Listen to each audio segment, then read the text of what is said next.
मौत तो सबको आनी है, एक दिन मर के सबको जाना है और हर एक इंसान को मरने के बाद कब्र में दफन किया जाता है। यकीनन कब्र ही आखिरत की मंजिलों में से एक पहली मंजिल है। तो मैयत को कब्र में दफनाने के बाद उसके साथ क्या होता है? फरिश्ते उससे क्या सवाल करते हैं? क्या कब्र मैयत को दबोचती है? क्या ये सब हकीकत है? आज की इस वीडियो में आपको मैं यही सारी बातें बताऊंगी, बस आप वीडियो को एंड तक जरूर देखें। इंसान की आखिरत के सफर का आगाज मौत से होता है। मौत के बाद आखिरत के सफर की पहली मंजिल कब्र है और उसके तस्वुर से मोमिन के रोंगटे भी खड़े हो जाते हैं। हजरत उस्मान रज़ियल्लाहु ताला अन्हु जब कब्र पर खड़े होते तो इतना रोते कि आपकी दाढ़ी मुबारक तर हो जाती। उनसे कहा गया, जब जन्नत दोज़ख का तज़किरा किया जाता है तो आप इतना नहीं रोते जितना कब्र पर खड़े होकर रोते। क्यों? तो उन्होंने जवाब दिया कि मैंने रसूलुल्लाह सल्लल्लाहु अलैहि वसल्लम से सुना।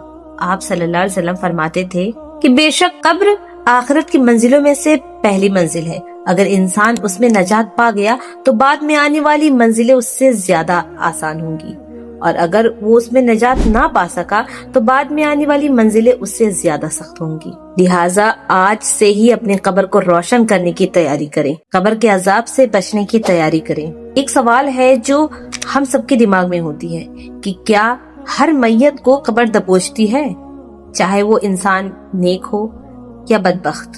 तो इसका जवाब है कि मैयत को दफन करने के बाद कब्र मैयत को दबोचती है, दबाती है, चाहे वो नेक हो चाहे वो बद हो। जैसा कि हदीस में आता है कि हजरत अब्दुल्ला बिन उमर रज़ियल्लाहु ताला अन्हु से रवायत है कि रसूलुल्लाह सल्लल्लाहु अलैहि वसल्लम ने हजरत साद बिन माज रज़ियल्लाहु ताला अन्हु के मुतालिक फरमाया, ये जिसके लिए रहमान का अर्श हरकत में आ गया, यानी जिसकी मौत से अर्श इलाही तक झूम उठी, जिसके लिए आसमान के दरवाजे खोल दिए गए और उसके जनाजा में 70,000 फरिश्तों ने शिरकत की, उसे कब्र में दबोचा गया, फिर उसे छोड़ दिया गया। और हज़रत आयशा रज़ियल्लाहु ताला अन्हा से रवायत है कि रसूल अकरम सल्लल्लाहु अलैहि वसल्लम ने फरमाया कि बेशक कब्र मैयत को दबोचती है, अगर उससे कोई महफूज रहता तो हजरत साद बिन माज रज़ियल्लाहु ताला अन्हु जरूर महफूज रहते। अब जरा सोचिए, जिसकी मौत से अर्श इलाही हरकत में आ गई, अर्श इलाही झूम उठी, उन्हें कब्र ने दबोचा, तो हम क्या हैं? हमसे तो इतने गुनाह होते ही रहते हैं, चाहे कोई इंसान नेक हो चाहे बद,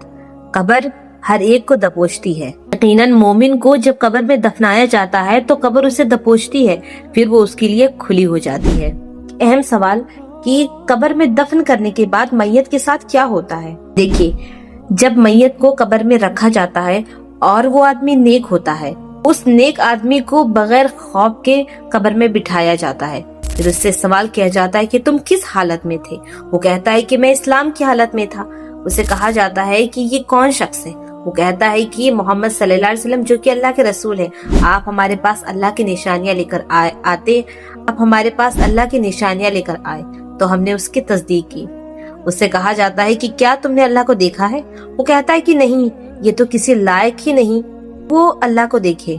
फिर जहन्नम की आग की तरफ उसके लिए एक छोटा सा सुराख किया जाता है, तो वो जहन्नम की तरफ देखता है जिसके शोले एक दूसरे को खा रहे होते हैं। उसे कहा जाता है, देखो अल्लाह ताला ने तुम्हें कैसे बचा लिया है। फिर जन्नत की तरफ उसके लिए एक छोटा सा सुराख किया जाता है, चुनांचा वो जन्नत की शादाबी और उसकी नेमतों को देखता है। फिर उसे कहा जाता है कि ये तुम्हारा ठिकाना है, क्योंकि तुम ईमान पर थे, उसी पर तुम्हारी मौत आई और उसी पर तुम्हें इंशाअल्लाह उठाया जाएगा। बुरे आदमी को उसके कब्र में खौफ के साथ, खौफ की हालत में बिठाया जाता है। फिर उससे पूछा जाता है, हालत में थे? वो कहता है कि मुझे कुछ भी नहीं पता। फिर उससे पूछा जाता है कि ये शख्स कौन है? वो कहता है कि मैंने लोगों से सुना, जो वो कहते थे मैंने भी कह दिया। फिर उसके लिए जन्नत की तरफ एक छोटा सा सुराख किया जाता है, तो वो जन्नत की शादाबी और उसकी नेमतों को देखता है। फिर उसे कहा जाता है, देखो अल्लाह ताला ने कैसे तुमको उससे फेर दिया है। उसके बाद जहन्नम की आग की तरफ उसके लिए एक छोटा सा सुराख किया जाता है, चुनांचा वो जहन्नम की तरफ देखता है जिसके शोले एक दूसरे को खा रहे होते हैं। उसे कहा जाता है, ये तुम्हारा ठिकाना है, तुम शक पर थे और उसी पर तुम्हारी मौत आई और उसी पर इंशाअल्लाह उठाया जाएगा। लिहाजा मरने से पहले अपनी मौत की तैयारी करें, कब्र को रोशन करने की कोशिश करें, अमाल अच्छे रखें ताकि आप कब्र के अजाब से बच सकें।